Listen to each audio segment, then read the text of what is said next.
हजरत इमाम हुसैन रज़ियल्लाहु ताला अन्हु जब आप मदीने से निकलते हैं अपने घर वालों के साथ, अपने खानदान वालों के साथ, अपने पूरे परिवार के साथ, जब आप मदीने से निकलते हैं, मदीने को छोड़ते हैं, शहर मदीना को छोड़ते हैं, अपने नाना जान के जब शहर को छोड़ते हैं तो दिल को तो बड़ी तकलीफ होती है कि आज मुझसे मेरे नाना का शहर छूट रहा है, आज मुझसे मेरी माँ फातिमा ज़हरा का शहर छूट रहा है, आज मुझसे मेरे बाबा जान अली रज़ियल्लाहु ताला अन्हु का शहर छूट रहा है। दिल के अंदर तो बड़ी तमन्नाई थी कि सारी जिंदगी इसी शहर में गुजारी जाए, लेकिन आपको वक्त वो याद आ जाता है कि जब बचपन के जमाने में हुजूर नबी अकरम सल्लल्लाहु ताला अलैहि वसल्लम ने फरमाया था कि ए मेरे नवासे, ए मेरे प्यारे नवासे, तुम्हारे ऊपर एक ऐसा वक्त आएगा कि तुमको शहर मदीना छोड़ना पड़ेगा, तुमको तुम्हारे नाना का शहर छोड़ना पड़ेगा और तुमको एक ऐसे मिशन पर जाने पड़ेगा जिस मिशन पर जाने के बाद ये शरीयत मुस्तफा का परचम बुलंद होगा, जिस मिशन पर पहुंचने के बाद तुम इस दीन के पौधे को हरा भरा इस दुनिया के अंदर करते हुए नजर आओगे। अल्लाहु अकबर। अब वो वक्त आ गया है कि हजरत इमाम हुसैन रज़ियल्लाहु ताला अन्हु अपने घर वालों को मदीने से लेकर चलते हैं। हजरत इमाम हुसैन रज़ियल्लाहु ताला अन्हु जब अपने घर वालों के पास पहुंचते हैं कि ए मेरे घर वालों, अब तुम सब तैयारियां शुरू कर दो, अब वक्त यहाँ से चलने का आ गया है, शहर मदीना को छोड़ने का वक्त आ गया है। अब सब घर वाले तैयारियां शुरू कर दी। हजरत अली अकबर भी तैयारियां कर रहे हैं, हजरत अली असगर की तैयारियां भी चल रही हैं और आपकी वालिदा की तैयारियां भी चल रही हैं, हजरत इमाम हुसैन रज़ियल्लाहु ताला अन्हु की भी तैयारियां चल रही हैं। अल्लाहु अकबर। सब घर के अंदर जितने भी अफराद थे सबकी तैयारियां चल रही थी। फातिमा ज़ैनब की भी तैयारियां चल रही हैं, औनो मोहम्मद की तैयारियां भी चल रही हैं, हत्ता कि जितना भी आपका घराना था, जितने भी उस घर के अंदर रहा करते थे, सबकी तैयारियां चल रही हैं। लेकिन ऐसे आलम में कि जब के मदीने को छोड़कर जाना पड़ रहा है, अब न जाने कभी मदीने को वापस आना हो या ना हो, लेकिन ऐसे आलम में एक ऐसी लड़की कि जिसका नाम फातिमा सुगरा है, उसकी तैयारी नहीं हो रही है। वो अपने बिस्तर पर लेटी हुई है और उनकी तबीयत बहुत ज्यादा खराब है, अपने बिस्तर पर लेटी हुई है, सबको देख रही है। मेरे भाई अली अकबर भी तैयारी कर रहे हैं, मेरी वालिदा भी तैयारी कर रही है, मेरे बाबा जान के कपड़ों की भी तैयारी की जा रही है, मेरे छोटे भाई नन्हे से अली असगर के कपड़ों को भी बांधा जा रहा है, उनकी भी तैयारी चल रही है और उनके झूले को भी बांधा जा रहा है। अल्लाहु अकबर। वो अपने बिस्तर पर लेटे लेटे वो इस मंजर को देख रही हैं, कभी अपने भाई को पुकारती हैं, ए मेरे बड़े भाई अली अकबर जरा इधर आओ, मुझे ये तो बताओ आप कहाँ की तैयारी कर रहे हैं। हजरत अली अकबर कहते हैं कि ए मेरी प्यारी बहन, ए मेरी प्यारी बहन, ए मेरी लाडली बहन, हमको हजरत इमाम हुसैन हमारे बाबा जान ने हुक्म दे दिया है कि हम सब लोग अब तैयारियां शुरू कर दें, हमको अब मदीना छोड़कर जाना पड़ेगा। लेकिन अल्लाहु अकबर, ये भी तो इमाम हुसैन की बेटी थी, ये भी तो इमाम हुसैन की लाडली थी जिसका नाम फातिमा सुगरा था। वो कह रही है तो मेरे कपड़ों को क्यों नहीं बांधा जा रहा, मेरी तैयारी क्यों नहीं कर रहे।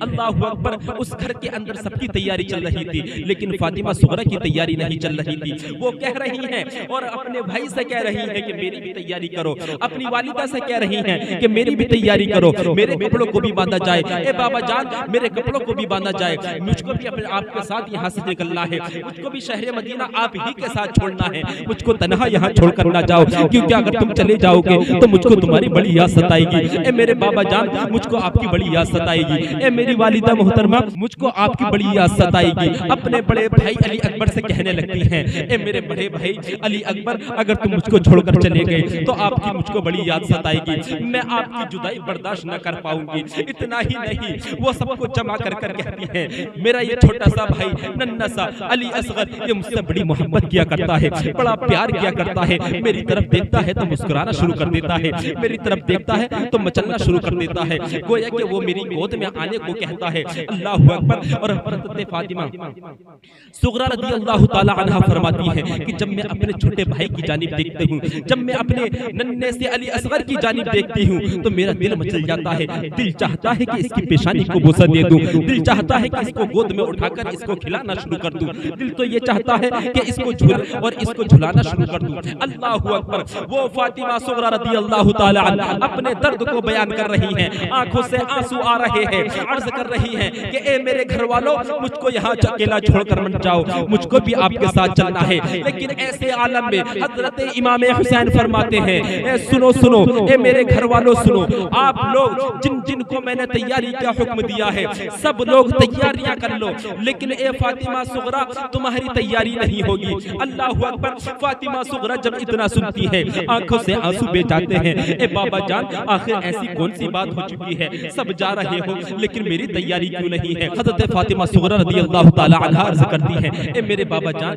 क्या हमारे पास सवारियों की कमी है, ए मेरे बाबा जान क्या हमारे पास इतना सामान हो चुका है कि सवारियों पर अब सवार होने की जगह ना रही। ए मेरे बाबा जान आप जो है परेशान मत हो, ए मेरे बाबा जान आप परेशान मत होना, आप किसी बात को लेकर तकलीफ में मत आना, मैं आपकी सवारी पर सवार होकर नहीं जाऊंगी, आप सब लोग सवारी पर सवार होकर जाना, मैं आपकी सवारी के पीछे पीछे पैदल पैदल चलती रहूंगी।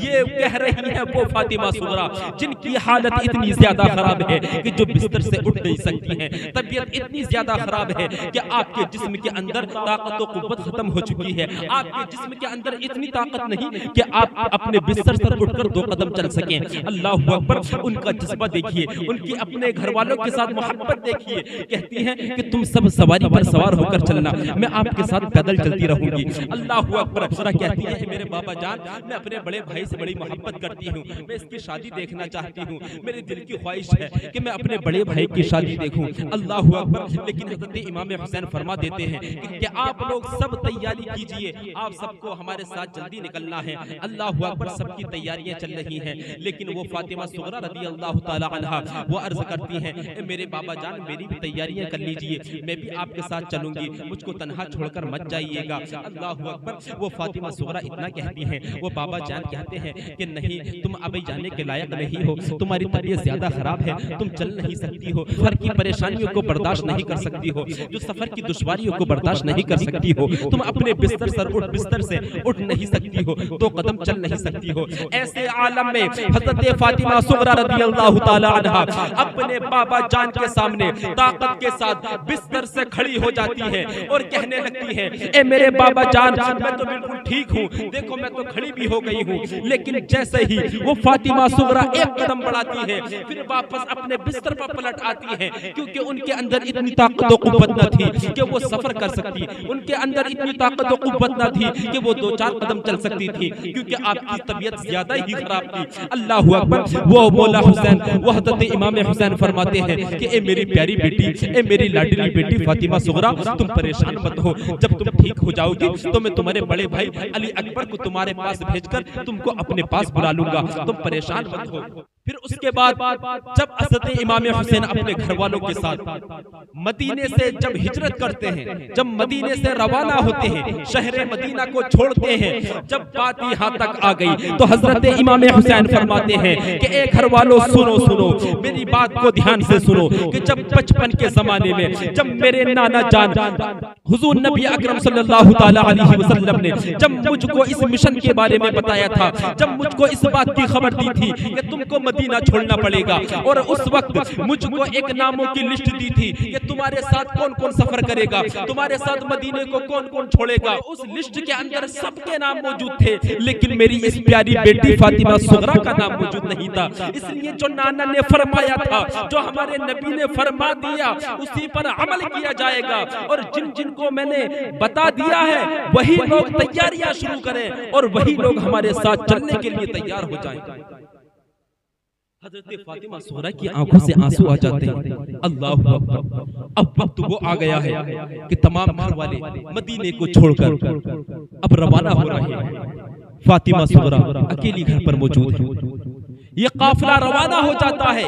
अब इधर फातिमा सुगरा अपने घर के अंदर मौजूद है। अब जरा तवज्जो के साथ सुनिए और हज़रत फातिमा सुगरा का हाल देखिए कि जब आप घर के अंदर तन्हा रह गए, सब चले गए, आपके बाबा जान भी चले गए, आपकी वालिदा भी चली गई, आपका बड़ा भाई अली अकबर भी चला गया, आपका छोटा भाई अली असगर भी चला गया, हत्ता कि आपकी फूफी फातिमा ज़ैनब भी चली गई, औनो मोहम्मद भी चले गए, यहाँ तक कि जब सारा खानदान चला गया, सारे घर वाले चले गए, अब ये फातिमा सुगरा घर के अंदर मौजूद है, आंखों से आंसू बह रहे हैं। वो बिस्तर पर लेटी हुई है और सोच रही है कि सब मुझको छोड़कर चले गए, मेरा तो यहाँ पर कौन मददगार है, कौन मेरी देखभाल करेगा। अल्लाहु अकबर। वो फातिमा सुगरा दिन गुजारती है, रात गुजारती है, आपका वक्त ऐसे ही गुजर रहा था। फिर उसके बाद जब हज़रत इमाम हुसैन अपने घर वालों के साथ मदीने से जब हिजरत करते हैं, जब मदीने से रवाना होते हैं, शहर मदीना को छोड़ते हैं, वो शहर शहर मदीना, उस शहर मदीना को आज छोड़ा जा रहा है,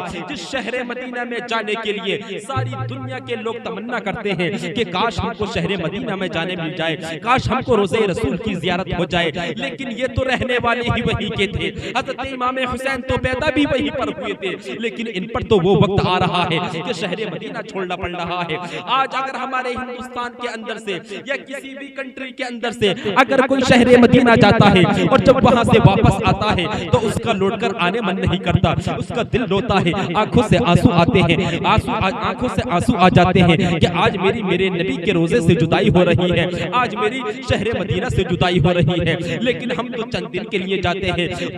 लेकिन जो इंसान वहीं पर पैदा हुआ हो, वो इमाम हुसैन जिसने के उसी धरती पर जन्म लिया था, वो इमाम हुसैन जो के शहर मदीना में पैदा हुआ था, जब उसने सारी जिंदगी अपनी शहर मदीना में गुजारी, तकरीबन 55 साल कुछ महीने शहर मदीना के अंदर गुजारे, जब उस शख्स को अपना वतन छोड़ना पड़ रहा होगा तो उनके दिल पर क्या तकलीफ हो रही होगी। जब उनको अपने नाना का शहर छोड़ना पड़ रहा होगा तो उनके दिल पर क्या बीत रही होगी। वो मदीने की गलियां याद आ रही होंगी, जिन मदीने की गलियों में उनके नाना जान उनकी उंगली को पकड़कर मदीने की गलियों में घुमाते थे। वो सब बातें याद आ रही होंगी कि नाना जान उनको अपनी गोद में उठाकर पेशानी पर उनकी बोसा दिया करते थे। वो सब बातें याद आ रही होंगी कि वो नाना जान जो वो अपने नवासे से इतना प्यार किया करते थे कि वो अपनी जबान को अपने नवासे हज़रत इमाम हुसैन के मुंह के अंदर डाल दिया करते थे और हज़रत इमाम हुसैन रज़ियल्लाहु ताला अन्हु उस जबान को चूसते हुए नजर आते थे।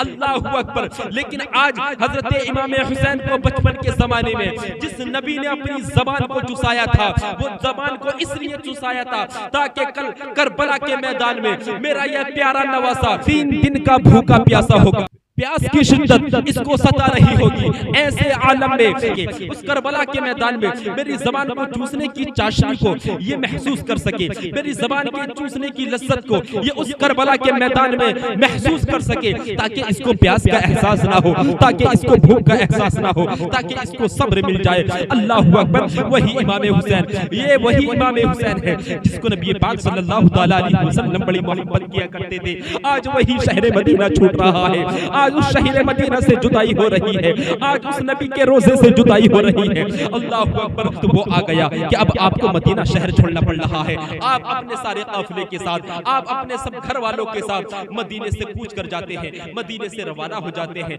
अब इधर हज़रत इमाम हुसैन अपने काफिले के साथ मदीने से गुजर चुके हैं, मदीने से निकल चुके हैं, लेकिन इधर फातिमा सुगरा घर के अंदर अकेली मौजूद है। आंखों से आंसू बह रहे हैं, दिल परेशान है कि मेरे भाई से मेरी जुदाई हो गई है, मेरी माँ से मेरी जुदाई हो गई है, मेरे बाबा जान से मेरी जुदाई हो गई है, मेरे छोटे से भाई नन्हे अली असगर से मेरी जुदाई हो गई है।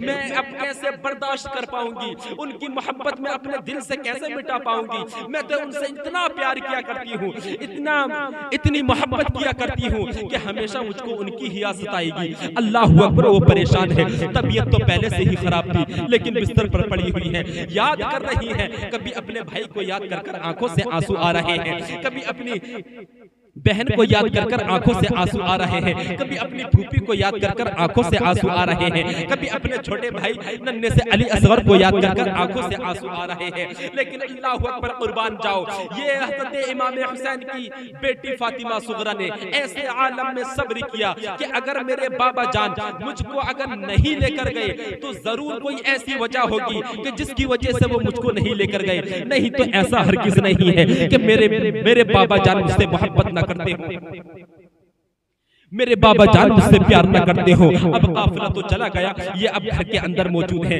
दिन गुजरता गया, रात गुजरती गई, फिर दिन निकल आया, फिर रात आ गई। इसी तरीके से बहुत वक्त गुजर गया, 1 महीना गुजर गया, 2 महीने गुजर गए, तीसरा महीना भी आ गया। लेकिन अब इनका मामला क्या था, इनका मामूल क्या था। अब अभी 3 ही महीने गुजरे हैं। इनका घर के अंदर मामूल ये था कि कभी तो ये घर की छत पर चढ़ जाया करती थी और दूर दूर तक नजरों को दौड़ाती थी कि कहीं से मेरे भाई की कोई खबर मिल जाए, ताकि मुझको मेरा भाई आता हुआ दिखाई दे जाए, ताकि मुझको मेरी माँ आती हुई दिखाई दे जाए, ताकि मुझको मेरा बाप, ताकि मुझको मेरे बाबा हज़रत इमाम हुसैन आते हुए दिखाई दे जाए। अल्लाहू अकबर। छत पर चढ़ जाती थी, शाम का वक्त आ जाता था, लेकिन कोई नजर न आता था। कभी आपका मामूल ये था कि अपने दरवाजे पर जाती, जाने के बाद दरवाजे पर बैठ जाती और झांक झांक कर देखने लगा करती कि ताकि मुझको मेरे भाई नजर आ जाए। हो सकता है मेरा भाई आ रहा हो सकता है मेरे बाबा जान आ रहे हो सकता है मेरी माँ आ रही हो सकता है कि मेरी बहन आ रही हो सकता है मेरे घर का कोई फर्द आ रहा हो।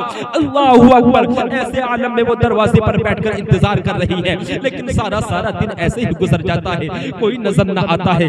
लेकिन ऐसे आलम में जब रात भी ऐसी गुजर रही है, दिन भी ऐसा गुजर रहा है, जब शाम का वक्त हो जाता था, जब आप लेटती थी, लेटने के बाद परिंदों की तरफ नजरों को दौड़ाती थी, देखती थी कि सुबह के वक्त जब आंख खुलती थी और देखती थी कि परिंदे अपने घोंसले से उड़कर चले गए हैं। जब शाम को जब देखती थी तो वही परिंदे वापस अपने घोंसलों के अंदर आ जाते हैं। दिल के अंदर ख्याल आता है कि ये परिंदे तो सुबह को जाते हैं, शाम को अपने घर वापस आ जाते हैं, लेकिन मेरे घर से तो मेरा पूरा घर ये मुझको यहाँ पर छोड़कर चला गया है, शहर मदीना को छोड़कर चला गया है। ये तो एक दिन में वापस सुबह जाते हैं, शाम वापस आ जाते हैं। मेरे घर वालों को तो 1 महीने से भी ज्यादा गुजर गया है।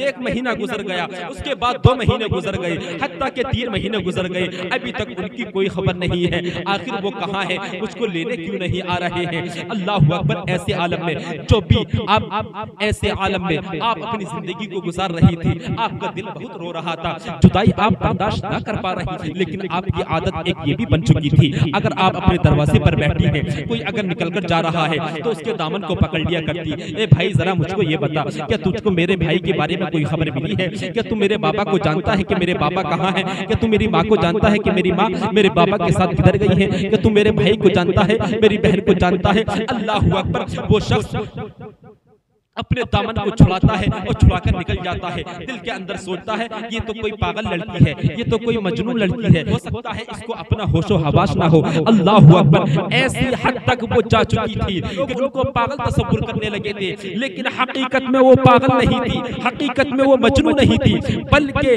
अपने घर वालों की मोहब्बत में वो निढाल हो चुकी थी। अपने घर वालों की मोहब्बत में उनका दिल परेशान हो चुका था। अपने भाई को याद किया करती थी, अपनी माँ को याद किया करती थी, अपने बाप को याद किया करती थी, अपने छोटे से नन्हे से अली असगर को याद किया करती थी। एक मर्तबा तो ये मामला पेश आया कि आप मदीने के एक चौराहे पर बैठी हुई हैं, आंखों से आंसू बह रहे हैं, अपने घर वालों की राह देख रही हैं। इतने में क्या देखती हैं कि एक सामने से ऊंट पर एक शख्स सवार होकर तेजी से आता है और सामने से गुजर जाता है। जैसे ही वो गुजर कर निकला, आप आवाज देने लगती हैं कि ए ऊंट पर सवार होने वाले शख्स, ए ऊंट पर सवार होने वाले शख्स, जरा मेरी बात तो सुन, जरा मेरी बात तो सुन। आंखों से आंसू बह रहे हैं। आप इस अंदाज में, आपकी जबान लड़खड़ा रही है, आपकी आवाज लड़खड़ा रही है, इस अंदाज से आप उस ऊंट सवार को आप पुकार रही हैं कि ऊंट सवार जरा मेरी बात को सुन, जरा मेरी बात तो सुन। वो ऊंट सवार अपने ऊंट को वापस लेकर आता है। वो ऊंट सवार वापस आता है, आने के बाद कहता है ए सी बच्ची, आखिर तुझको क्या हो गया है, तू तो मुझको आवाज दे रही हो। अल्लाहू अकबर। वो फातिमा सुगरा कहने लगती है ए मेरे बाबा, जरा मुझको इतना बता दो कि आप कहां से आ रहे हो, क्या आप मक्के से आ रहे हो, क्या आप कूफे से आ रहे हो, क्या आप करबला से आ रहे हो? जरा मुझको इतना बता दो, अगर तुम कूफे से आ रहे हो, अगर तुम करबला से आ रहे हो, अगर तुम मक्के से आ रहे हो, तो जरा मुझको इतना बता दो, मेरे बाबा जान की मुझको खबर दे दो, वो अभी तक मेरे पास लौट कर नहीं आए हैं। मेरे बड़े भाई अली अकबर के बारे में मुझको खबर दे दो, वो अभी तक लौट कर नहीं आए हैं। मेरे छोटे भाई नन्हे से अली असगर के बारे में खबर दे दो, वो अभी तक लौट कर नहीं आए हैं। मैं उनके इंतजार में, मुझको 3 महीने गुजर चुके हैं। अल्लाहू अकबर। वो फातिमा सुगरा हर आने वाले से सवाल कर रही है, लेकिन वो ऊंट पर सवार होने वाला शख्स वो कहने लगता है ए मेरी प्यारी बेटी, ए बच्ची सुन, मैं ना तो कूफा से आ रहा हूँ, ना मैं मक्का से आ रहा हूँ, ना मैं करबला के मैदान से आ रहा हूँ, बल्कि मैं तो मिस्र से आ रहा हूँ। अल्लाहु अकबर। उसके बाद वो शख्स चला जाता है, लेकिन वो फातिमा सुगरा अब भी परेशान है। जो भी आपके सामने से गुजरता था, अगर कोई बाहर का शख्स भी आपके सामने से गुजरता था तो आप उससे जरूर पूछती थी, लेकिन जितनों से आपने पूछा किसी ने आज तक ये ना बताया कि वो इराक से आ रहा है, किसी ने ये नहीं बताया कि वो कूफे से आ रहा है, किसी ने ये नहीं बताया कि वो करबला के मैदान की जानिब से आ रहा है, किसी ने ये नहीं बताया कि वो मक्के की जानिब से आ रहा है, बल्कि कोई रूम से बता दिया करता था, कोई मिस्र से बता दिया करता था, कोई किसी और मुल्क से बता दिया करता था। अब वक्त वो आ गया है कि फातिमा सुगरा रज़ियल्लाहु ताला अन्हा अपने छोटे भाई नन्हे से अली असगर से, जिससे बहुत ज्यादा मोहब्बत किया करती थी, बड़ा प्यार किया करती थी, जिसके बारे में वो अपने घर वालों से कह रही थी कि ए मेरे घर वालों, मुझको यहाँ तन्हा छोड़कर मत जाओ। अगर ये मेरा छोटा सा भाई नन्हा सा अली असगर अगर ये रोएगा, अगर ये आपको परेशान करेगा, आपको काम करने में अगर ये रुकावट बनेगा, तो मैं इसको खिला लिया करूंगी, मैं इसको झूले में झुला लिया करूंगी, लेकिन मुझको साथ लेकर जाओ। बड़ी मोहब्बत किया करती थी, बड़ा प्यार किया करती थी। इतना ही नहीं, जब भी आप हज़रत अली असगर रज़ियल्लाहु ताला अन्हु को देखती, फौरन उनको गोद में उठाकर बैठ जाया करती थी। जैसे ही वो नन्हे से अली असगर भी फातिमा सुगरा की जानिब देखते, मुस्कुराना शुरू कर देते थे। लेकिन अब वक्त वो आ गया है कि करबला के मैदान में वही नन्हा सा अली असगर अब 3 दिन का भूखा प्यासा है, वही नन्हा सा अली असगर कि जब यजीदियों ने पानी को इमाम हुसैन पर और उनके साथियों पर जब बंद कर दिया, ऐसे आलम में खैमा हुसैन के अंदर जितने भी अफराद थे वो प्यास से निढाल थे, सबको प्यास की शिद्दत महसूस हो रही थी। ऐसे आलम में वो नन्हे से अली असगर को भी प्यास सता रही थी। वो नन्हा सा अली असगर अब तक तो अपनी माँ के दूध को पीकर अपनी जबान को तरी दे रहा था, अपने पेट को भर रहा था। जब माँ को पानी न मिला तो उनके पिस्तान का दूध भी खुश्क हो चुका। अब इतना दूध भी नहीं निकल रहा कि वो अपने बेटे नन्हे से अली असगर को अब दूध पिला सके, उनकी जबान को तरी दे सके। हजरत फातिमा ज़ैनब रज़ियल्लाहु ताला अन्हा अपनी गोद में लिए हुए बैठी हैं और उनके चेहरे को देख रही हैं, और उनके चेहरे को देखकर आपकी आंखों से आंसू आ रहे हैं, क्योंकि वो नन्हा सा अली असगर प्यास की शिद्दत की वजह से कभी अपनी जबान को बाहर निकालता है, कभी आपका जिस्म लरज रहा है, कभी आपका जिस्म हरकत कर रहा है, कभी आपके जिस्म के अंदर ठंडापन महसूस हो रहा है। अल्लाहु अकबर। गोया कि आप जिंदगी और मौत के बीच में सांसें ले रहे हैं। अल्लाहु अकबर। ऐसे आलम में हजरत ज़ैनब रज़ियल्लाहु ताला अन्हा से अपने भांजे का दर्द देखा ना गया, वो नन्हे से अली असगर का दर्द देखा ना गया। जैसे ही वो नन्हे से अली असगर जब प्यास से निढाल हुए तो वो फातिमा ज़ैनब रज़ियल्लाहु ताला अन्हा अर्ज करती हैं कि ए मेरे भाई, ए इमाम हुसैन, ए मौला हुसैन, जरा मेरी बात को सुन लीजिए। मेरा ये भांजा, आपका ये बेटा नन्हा सा अली असगर अभी छोटा सा है, अभी ये 6 माह का है, लेकिन ये प्यास से निढाल हो चुका है। इसके मुंह के अंदर अभी पानी की एक बूंद नहीं गई है, बस सिर्फ जितना गया है दूध गया है, लेकिन वो भी अब खुश्क हो चुका है। अल्लाहु अकबर। हजरत इमाम हुसैन से वो फातिमा ज़ैनब फरमाती है कि ए मेरे भाई, ए मौला हुसैन, आप इसके लिए पानी का इंतजाम कर दीजिए। अल्लाहु अकबर। वो फातिमा ज़ैनब कहने लगती हैं, ए मेरे भाई, आप करबला के मैदान में इस अली असगर को अपनी गोद में लेकर जाइए और उन यजीदियों के सामने इस बात को रखिए कि आपका मुकाबला मुझसे है, आपकी दुश्मनी मुझसे है, आपकी लड़ाई मुझसे है। ये छोटा सा बच्चा है, ये नन्हा सा बच्चा है, ये नन्हा सा अली असगर है, इससे आपकी कोई लड़ाई नहीं है, लेकिन ये प्यास से निढाल है। प्यास की वजह से, प्यास की शिद्दत से ये जिंदगी और मौत के बीच सांस ले रहा है। मैं चाहता हूँ कि आप कुछ पानी इसको पिला दो ताकि ये अपनी जिंदगी को जी सके, ताकि इसकी सांसें बाकी रह सके, अपनी जिंदगी पर कायम रह सके। लेकिन इधर हजरत इमाम हुसैन अभी कलाम ही कर रहे थे कि यजीदियों के लश्कर से एक शिमर नामी शख्स निकलता है। निकलने के बाद जैसे ही वो देखता है कि हजरत इमाम हुसैन करबला के मैदान में खड़े हुए हैं, गोद में आपका सबसे छोटा बेटा नन्हा सा अली असगर मौजूद है और पानी की वजह से वो करबला के मैदान की जानिब आए हैं। अल्लाहु अकबर। वो सिमर नामी शख्स अपने तीर को निकालता है, निकालने के बाद वो निशाना लगाता है। निशाना कहाँ लगाता है? हजरत अली असगर की जानिब लगाता है। लेकिन वो नन्हा सा अली असगर जो प्यास की वजह से निढाल हो चुका है, प्यास की शिद्दत को वो बर्दाश्त नहीं कर पा रहा है, प्यास की वजह से वो अपने मुंह को खुला हुआ रख रहा है। अल्लाहु अकबर। हजरत अली असगर का मुंह खुला हुआ है। वो कमबख्त लईन शख्स जिसका नाम के सिमर है, यजीदियों की फौज से निकलता है और वो तीर का निशाना हजरत अली असगर के हलक के अंदर लगाता है और वो ऐसा तीर मारता है कि जैसे ही वो तीर उस सिमर की कमान से निकलना था वो सीधा जाकर हजरत अली असगर के मुंह के अंदर चला गया और आपके हलक में जाकर पैवस्त हो गया, आपके हलक में जाकर लगा।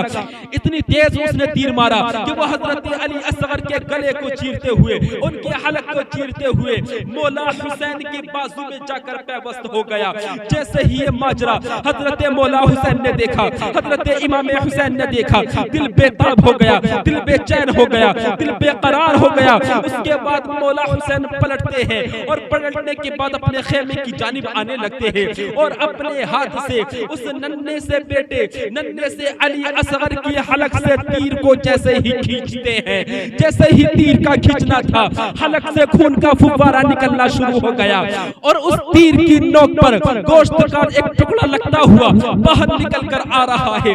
अल्लाह अकबर, वो कैसा मंजर होगा कि नन्हे से अली असगर की जान का प्यासा वो सिमर बन चुका है। अल्लाह अकबर, वो हजरत इमाम हुसैन की गोद में वो नन्हा सा अली असगर दम तोड़ चुका है। हजरत इमाम हुसैन ने तीर को खींच लिया। उसके बाद आप खेमे की तरफ लेकर आ गए। जैसे ही खेमे की तरफ पहुंचते हैं घर वाले देखते हैं, खेमे के अंदर खवातीन देखती हैं कि नन्हे से अली असगर को भी शहीद कर दिया है। तमाम बेचैन हो जाती है, बेकरार हो जाती है। लेकिन हजरत इमाम हुसैन के बारे में मेरे आका ने दुआ फरमाई थी कि मेरे इस नवासे को अल्लाह तबारक व तआला करबला के मैदान में सब्र देना और खानदान अहले बैत को करबला के मैदान में सब्र देना। तमाम औरतों ने सब्र किया। अल्लाह अकबर, ऐसे आलम में भी हजरत इमाम हुसैन ने अपनी जबान से कोई ऐसा कलाम ना निकाला कि जो आज का नौजवान निकालता हुआ नजर आता है, जो आज का आदमी निकालता हुआ नजर आता है कि मेरा बच्चा तो छोटा सा ही था, अल्लाह तबारक व तआला ने इतनी जल्दी अपने पास बुला लिया। लेकिन ऐसे आलम में भी कुर्बान जाओ अपने हुसैन पर कि हजरत मौला हुसैन ने जब खैमे के अंदर जब अपने नन्हे से अली असगर को लेकर पहुंचते हैं, पहुंचने के बाद आप खुदा की बारगाह में अपने हाथों को उठाते हैं। उठाने के बाद अर्ज करते हैं कि ए अल्लाह तबारक व तआला, तूने हम पर बड़ा एहसान किया है, तूने हम पर करोड़हा एहसान किया है। इतना ही नहीं बल्कि तूने हम पर इतना एहसान कर दिया है कि हमारे घर से इस नन्ही सी जान को, इस छोटी सी जान को भी तूने अपनी बारगाह में कबूल फरमा लिया।